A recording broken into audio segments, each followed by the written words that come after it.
Hi there, Heather Steves here, and today I want to share with you another page in my race day journal. So for this page, I did a little bit of prep work before I started filming, but to catch you up, I cut my photo using the 2163 journal sleeves filler set, and then I grabbed my distress sanding disc and I sanded the edges of my photos.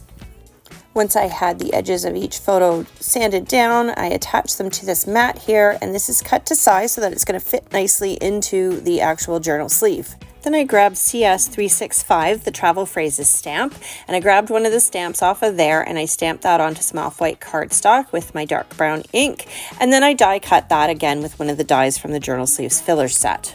So these dies are meant to cover up the adhesive strip when you attach your journal sleeve, and so they work perfectly as well with these travel phrases stamps. So you just ink up those edges and then you can't even see that it wasn't a perfect fit, and then it's going to fit right there once I get my sleeve. So now I just attach my bottom photo to the base of my page, and then the other photo goes in a sleeve on top of that. So I wanted to do a little bit of decorating to my pages, so I grabbed this sunburst stencil. These are the stencils that come with the Remember Moments collection, and I'm going to play around a little bit with that. So my first step is just making sure that I've masked off areas that I don't want to get any ink, and I'm just going to go ahead and I'm going to grab my blending brush and add some of my dark brown ink onto that page.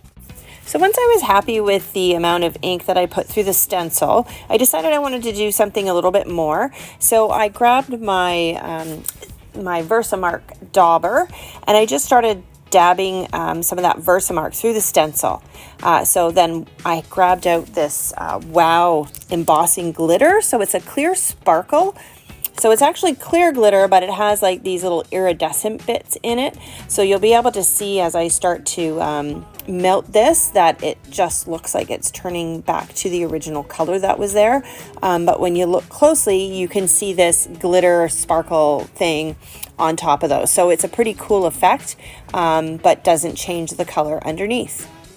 So now I'm going to go ahead and do the bottom of the page. So you'll notice that I didn't do it all at once because with my picture going straight across that entire page, it would have covered up too much of that burst. So I just shifted it down so that it would be closer to the bottom and more of it will show through. So because I was just using water-based dye ink on this, one thing that I did notice was that my sponge dauber was getting kind of inked up. So I just wiped this off onto some scrap paper and then disposed of that scrap. And then that way it's not going to transfer to my next project. So I'm just finishing up melting that embossing powder, and then I'm going to check the placement of my photos, and I realized I probably should have stenciled on this other side before I attached the photo, but you can always just use a scrap piece of paper to cover up the photo and it still works, and I'm able to do the inking and adding that sponge Versamark on there, and then even the powder, and I didn't really even worry about it because it didn't stick to the photo. So of course when I was heat embossing this side, I had to be kind of careful because the heat definitely does warp the photos a little bit, but it worked out fine and it didn't cause a problem at all. So as always, I hadn't fully planned out my whole page. So I'm just kind of playing around with things. I just trimmed that photo up and then I just was sanding the edge of it to match. And then I decided to grab this little film strip die from the set 2159 Remember, and I thought I would attempt to make a border. So you see that I didn't cut all the way to the edge of that. I left the die hanging over the edge of my cutting mat, and now I'm just attaching it again, and I'm kind of trying to line it up so that it will look like a nice finished cut, but it did jam up a little bit in my die cut machine, but it didn't mangle it really, it just kind of bent it a little bit. So it was perfectly fine, and then I'm just using my scissors and I'm just trimming up that edge, and then I'm going to use this piece as a border under the edge of my photo. And then I'm going to use the other half for the top edge of my photo. So just using the scissors to trim it so that it looks nice, although that one edge is not going to be seen anyway, so it doesn't really matter too much. But this is a great way to just extend the versatility of the dies, is by creating them bigger than what it actually shows. So I decided to ink distress these little border pieces. So I just grabbed my blending brush and some of my dark brown ink, and I just ran that over top of those pieces. And then I'm just going to line things up nicely. So I grabbed my little T-square here, and what my intention is to have the film strip edges line up with the photo on the other page. So that's why I grabbed the T-square. So I just put that along the bottom of the photo, and then I'm just trimming up the edge of that film strip so it sits nicely. And then I'm going to add some liquid adhesive on there and then attach that down to my page at the bottom. And then I can move on to the piece at the top. So again, using my T-square ruler, just lining it up with the top of the photo and then attaching down that film strip border.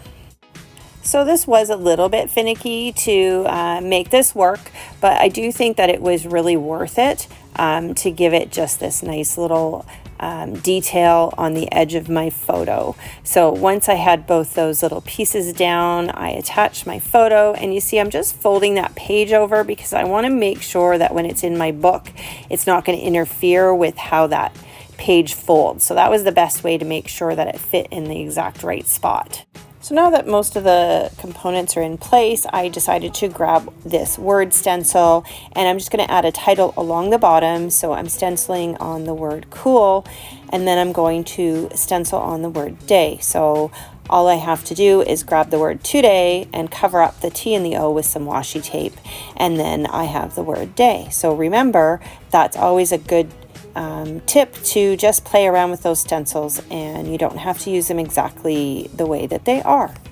So I felt like I just needed one more little thing, so I grabbed this great number stamp from CS363, the passport stamp. So this is one of my favorite stamps in this set, and I just added it in a couple of places, and then I grabbed one of the little passporty type stamps, and I just grabbed the edge of that and stamped that up at the top there, and then another little spot down in the bottom corner, and that just finished off my page nicely.